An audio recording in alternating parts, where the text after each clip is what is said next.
today is really exciting for me. So first of all, welcome to the Relentless Courage Show. And I am just thrilled to introduce today's guest because if there's anyone who knows about overcoming and finding peace in chaos, it's Dee Eastman, my dear friend, and what it means to become a strong advocate for your own life. And Dee, I met Dee when Daniel and Dr. Hyman and Dr. Mehmet Oz were asked to help create something called the Daniel Plan, and Dee was the director. She took over this whole project at Saddleback Church, and I was one of the coaches. I just helped with some of the recipes and things like that. But Dee is just an amazing human, and I just love her, and I love her story. Her passion and joy come from bringing out the best in others and creating clear pathways to transform wellness, build resilience, and optimize well-being in body, mind, and soul.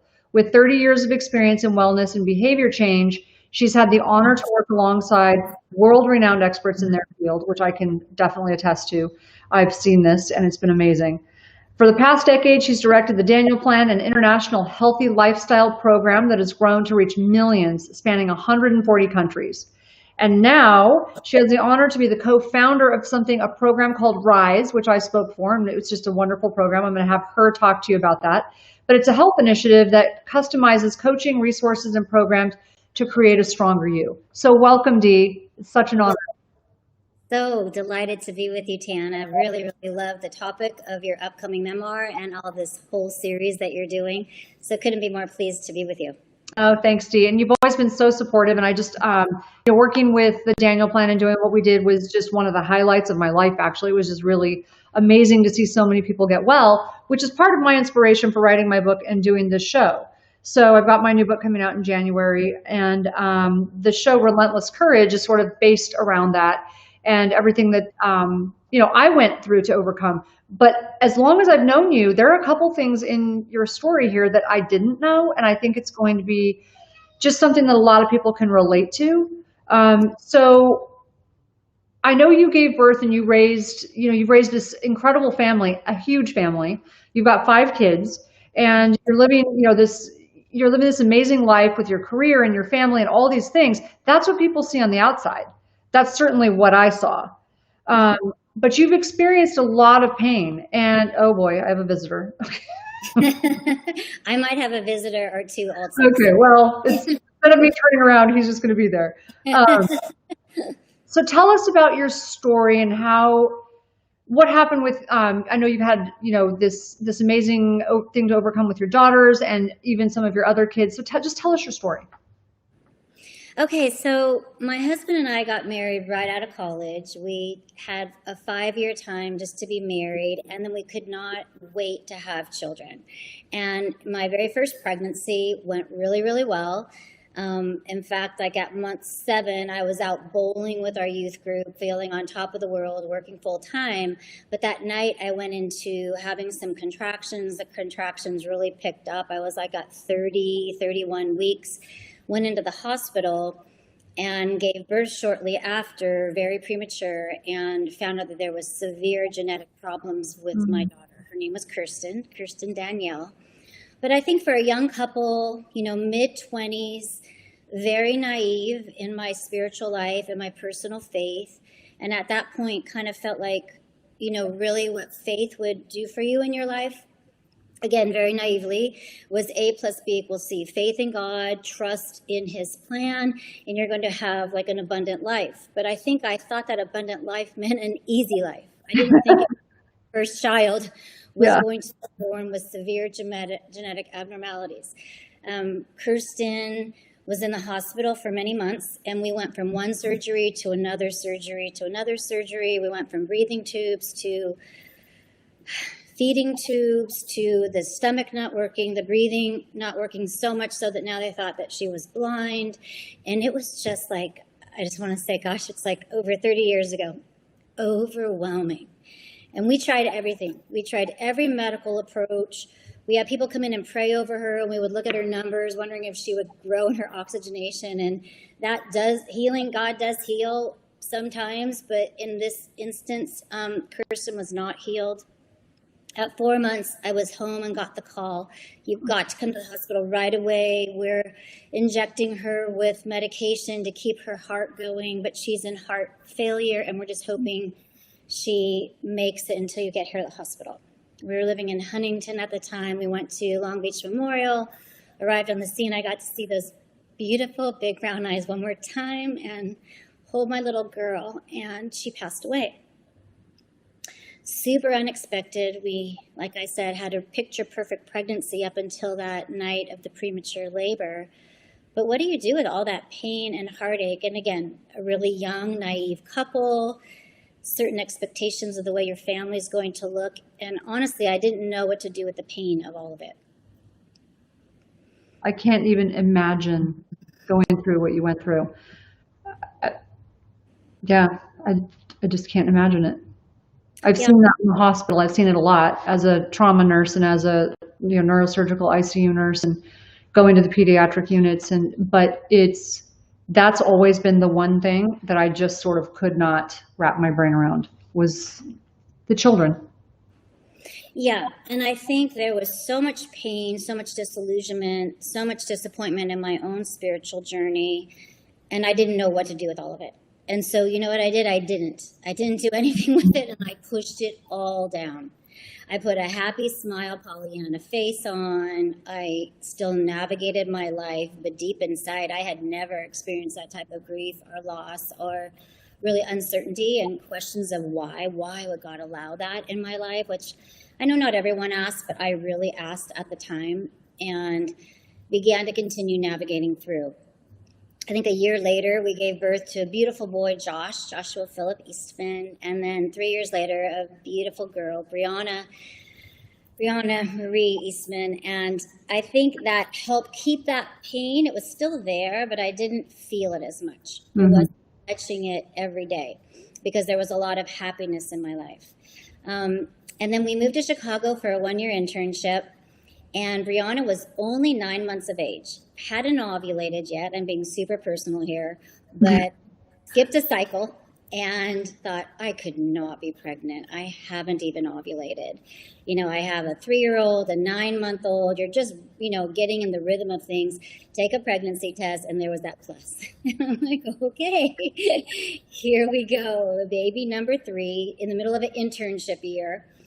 In the Midwest, all my family was in Southern Cal, and thought, okay, here we go.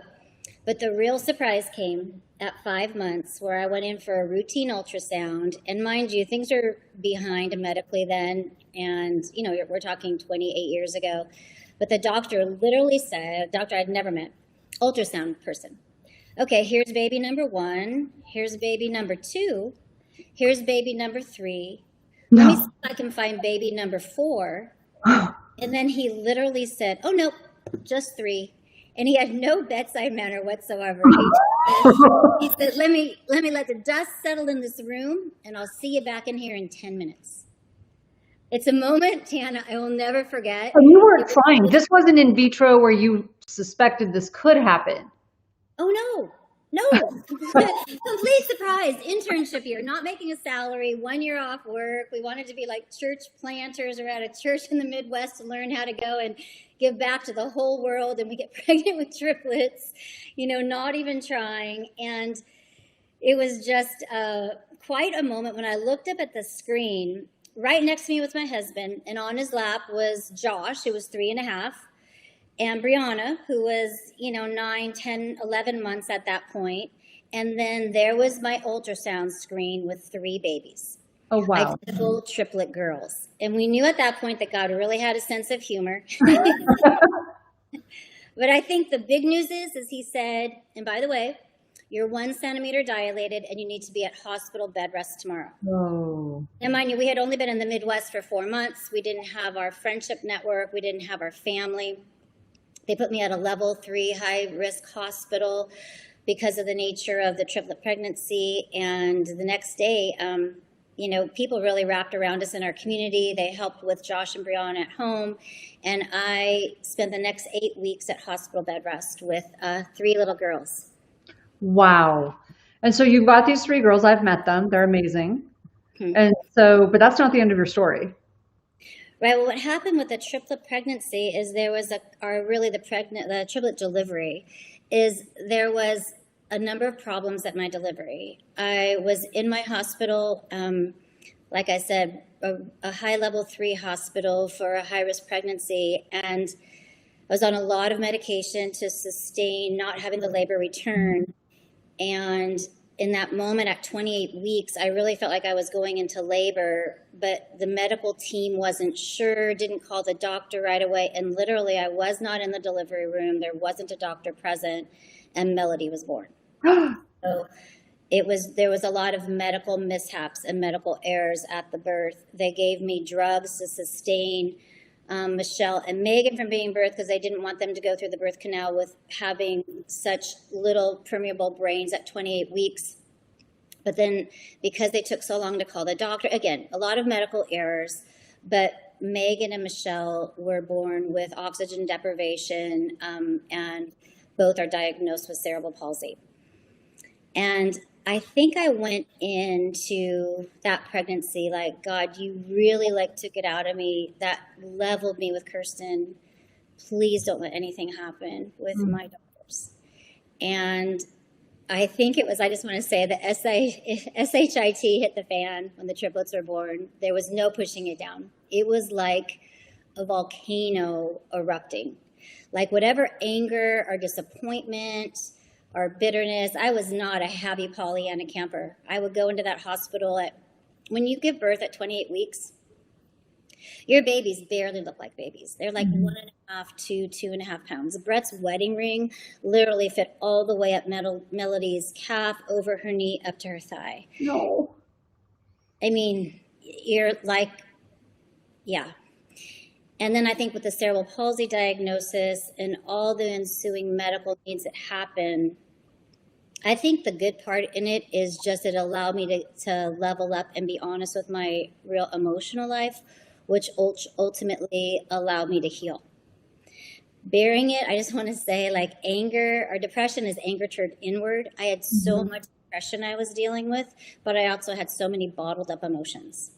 And I guess that for those that are listening on this, our time together today, it's so hard to face emotions that are difficult, but I want to say it's much harder not to.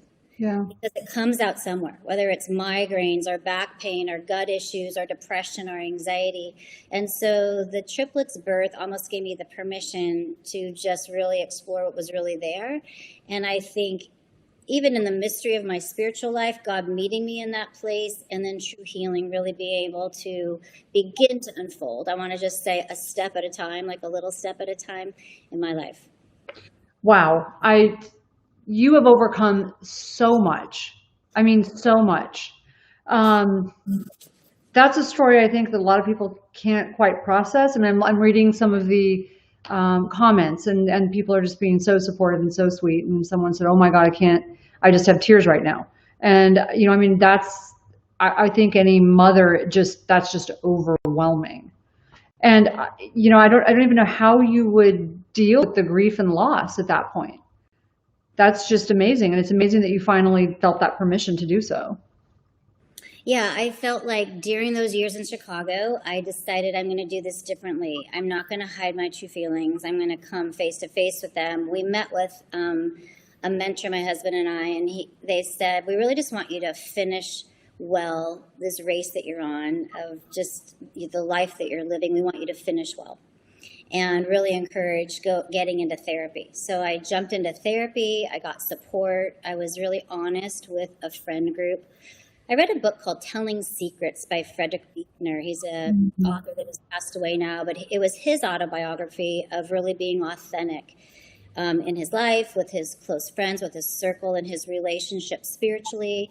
And it really encouraged me that healing would be possible. He had a line in his book that he said tragedy could be a means of grace that he might have never learned any other way. And I felt like one key to my healing with the triplets was being honest, was getting support, was not pushing it down. It was also the role of forgiveness in my life. Forgiveness of myself, for having a life that felt really messy at times, for having emotions that were really messy. I think my husband looked at me during that time and wondered, who am I married to? Like, you're always this really nice, sweet person. There was one time I was in the car and the windows were rolled up, and I don't know what tipped me off, but all the anger was like right there. Everything was coming up. And I just started yelling in the car, and the things that came out of my mouth were terrible. And he's looking over at me like, who is this? I look in the Old Testament and I look at the psalmist, and he's like, the psalmist was doing it too. He's like, God, where are you? Why have you forsaken me? And he's spewing it. He's letting it out. And then he comes back to being able to have a clearer perspective. So lots of that went on during that time. Forgiveness of myself. I think forgiveness of others. Going back to that medical team, it probably took me over a year to work through the bitterness and anger that I felt towards that medical experience. I role played it out in my group therapy. I journaled about it. I cried about it. But you know what? Ultimately, they were human. They were doing the best job that they could do. They never intended to have medical errors happen. And it wasn't helping my life any, keeping that level of bitterness inside. And I went back and had a face-to-face meeting, Brett and I, with that team, and extended forgiveness and so much of a watershed of tears. And that allowed me to move on. And I think forgiveness of just God. I know that might sound weird, but I totally understand. Just to be open to the mystery. Like, yeah. I don't understand what you allow. Open myself up. A plus B doesn't equal C, but you say you promised me the gift of your presence and the gift of your love to accompany me through any storm, and I'm going to count on you for that. So that's kind of where I went with that. I also felt like I really took it up a notch of what I needed to do for my own self-care and how I needed to take care of my life. Because just having triplets and how taxing that was on my body. Oh my gosh. And the hormonal imbalance and the physical stress on your body. Yeah. And I got in certain strides and certain components as I took it up a notch. But another whole season, if you want to invite me back for another half hour sometime, would be really looking at mental health and how that can impact. Because we had a diagnosis of a mental health issue within our family a few years into the triplet. So I had kind of caught somewhat of a stride. But it was this new diagnosis and the chaos that it brought and the hurt and anguish, I want to say, was almost worse than Kirsten and the triplets combined. Oh my gosh. Because with a death, it's terrible, but you grieve it, and over years you make peace with it. Even though 32 years later, I still shed some tears about Kirsten. The cerebral palsy is terrible, but you get community support, and an inch at a time, a day at a time, you find ways to navigate. But mental illness, if it's not treated, is almost just a thief for the person affected, and for all of those that love them. And it was that situation in my life, combined with just having 5 kids and all of that, that really was my first time that I really had a huge bout with depression. With the triplets and Kirsten, it was grief and loss.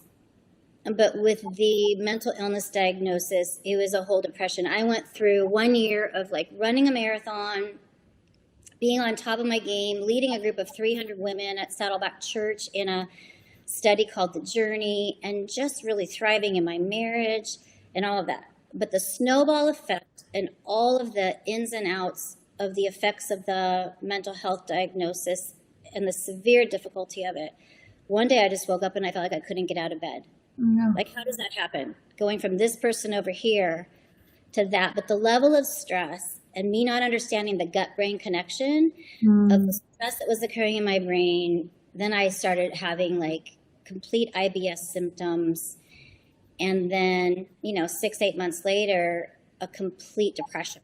I mean, the type of depression where I would set the alarm to get up in the morning. I would get my kids to school. I would come home and sleep for hours, and I would set my alarm again to go pick them up. And then I would just try to somehow stumble through the afternoon routine and the evening routine. And it was then that the self-care routine had to be like, okay, this is your life. There's that Mary Oliver quote. What are you going to do with your one wild and precious life? And I was like, I better get some help. I went and got a little more therapy.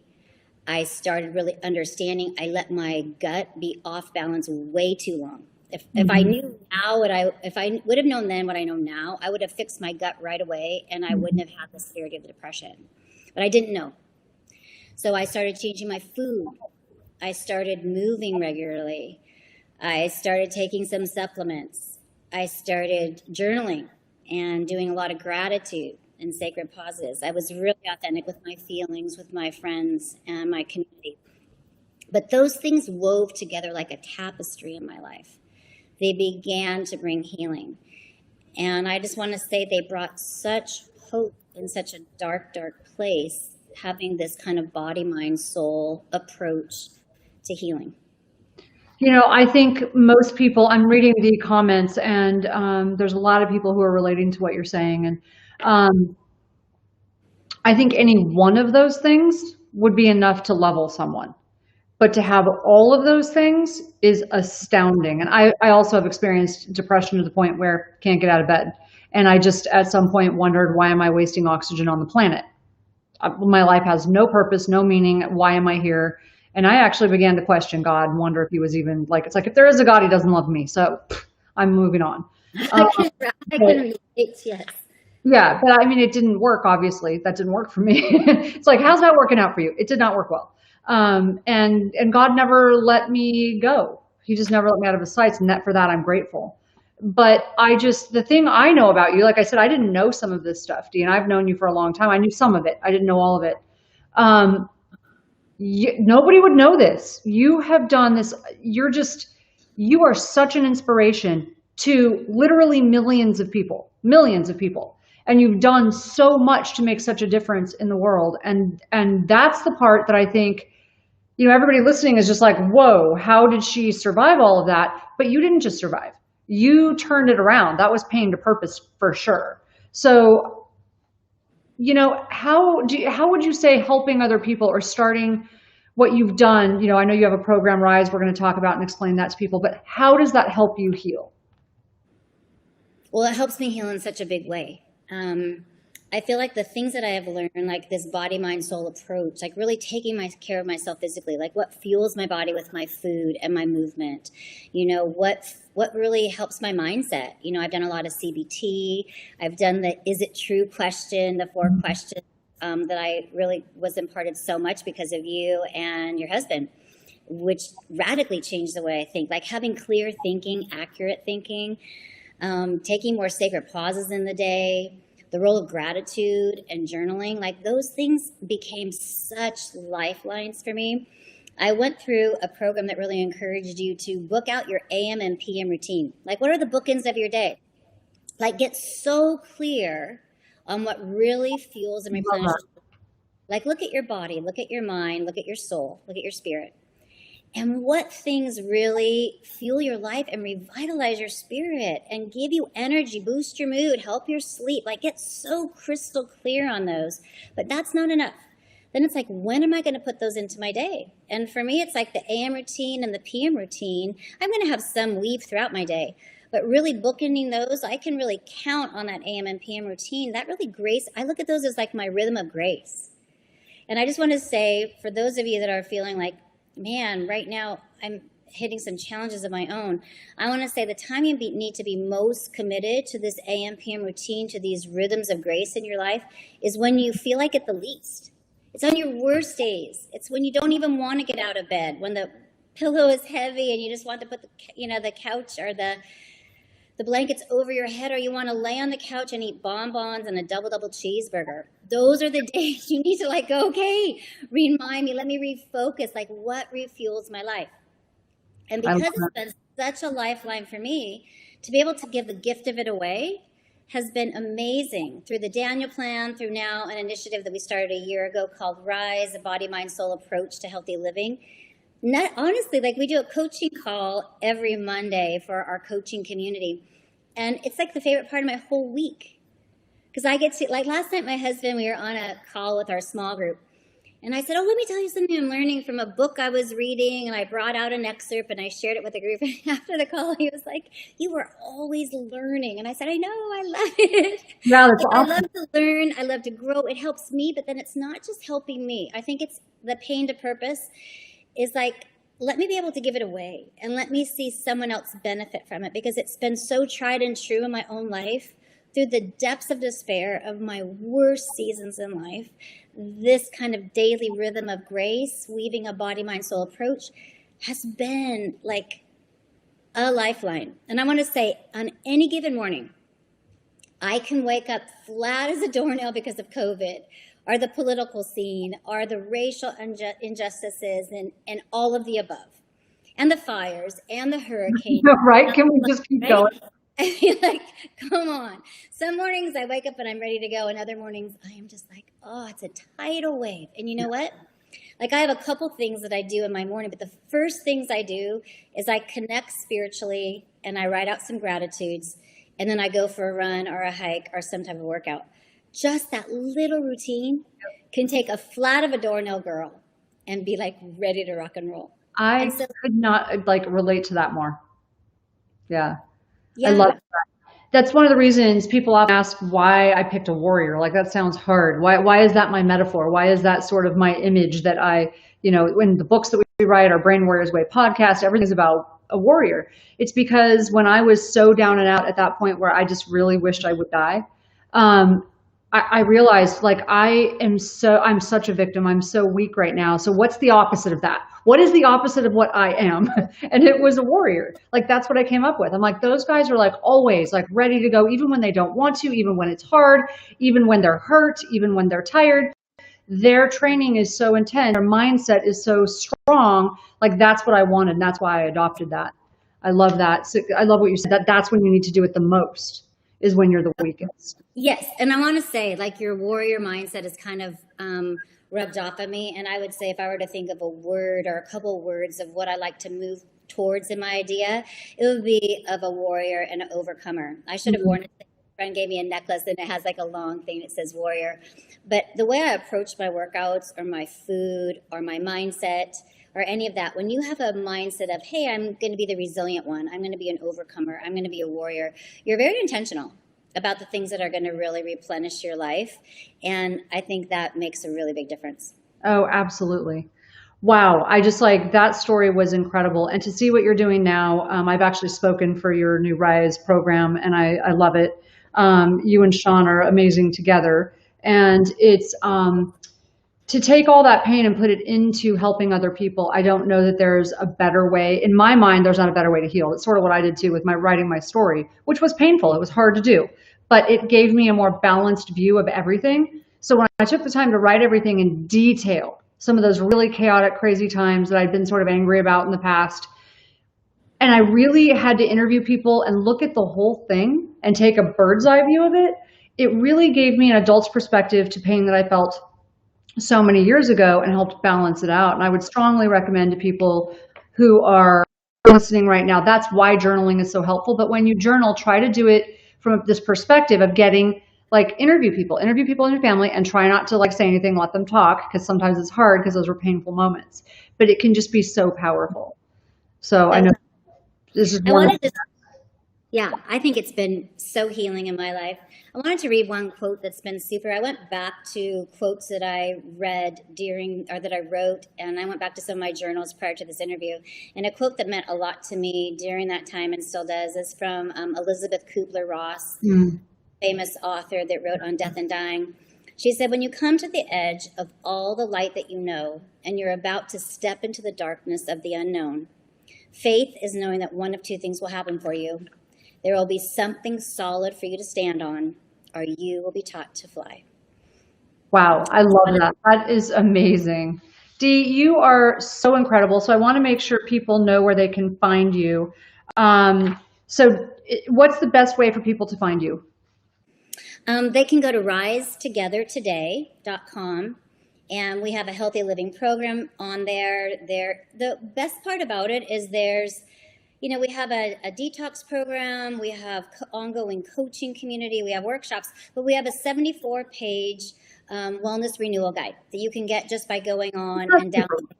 Yeah. Stuff for like the habits of happiness, I 3-day love reset, all of that, body, mind, soul. So check it out there, risetogethertoday.com. We have social pages on Facebook, Instagram, and Twitter with the same name, Rise Together Today. And if you want to email me personally, if you send something to team@Rise Together Today, I would be glad to answer you and hear your story. You've got a lot of comments and questions, so I'm going to answer some of them. We'll forward some of them to you. Great, please.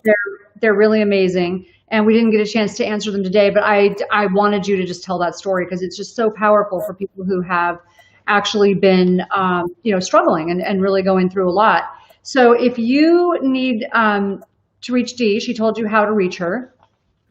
And if you are struggling, please don't hesitate to reach out for help. If you really need professional help, I would just highly recommend, where's my number? The number, I want to get on the screen right now. There it is. So please call 1-844-818-0616. If you just, really feel like you need more help, you need medical intervention, that is a way to reach one of our professionals at Amen Clinics. You can go to TanaAmen.com as well. We have so many resources for you, and everyone has this idea that they're all very expensive. They're not necessarily. I mean, yes, if you want to see a doctor, there's a charge there, but there are so many resources we have. Dee, and I worked with Dee personally, so I can attest to that we have that we want to give away to you to make you well. So you can use any of those resources to help. And I'm so grateful that you came on, Dee, and I want to have you on again because I feel like we have so much more we can talk about. So we can talk about Rise a little more on the next visit. So please stay tuned for next week. We have another incredible guest. And if Dee will be willing, we will have her on again. Well, thank you so much, Tana. You are a warrior for your health. You've been such an inspiration in my life and continue to be in thousands and thousands and thousands of others. So thank you. And it was delightful to be with you today. Likewise, my friend. You're amazing. You're amazing too. Well, thank you so much, Tana.